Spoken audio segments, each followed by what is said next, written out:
Alam mo ba, baka ang susunod mong sikreto sa magandang kutis ay nasa bakuran mo lang. Hindi lang pang display ang aloe vera, isa itong halamang puno ng benepisyo. Ginagamit na ito ng mga sinaunang Egyptian para sa kanilang balat. Kaya naman ang halamang ito ay kasing yaman ng gel nito pagdating sa kasaysayan. Yung mga matutulis na dahon, siksik sa bitamina, mineral, at enzymes. Natural moisturizer ito na hindi nakakaklog ng pores, kaya naman perfect para sa mga may tigyawat at mga paso dahil sa araw. At hindi lang yan, nakakatulong din ito sa tiyan at pantunaw.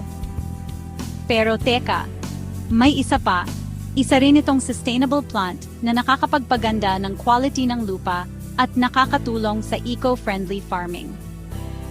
Tandaan lang, kung kakainin ito, dapat dumaan sa proseso ang produkto para mawala ang aloin content nito.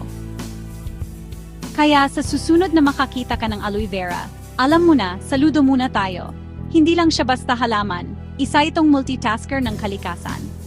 Manatiling mausisa at sama-sama nating tuklasin ang mga hiwaga ng kalikasan.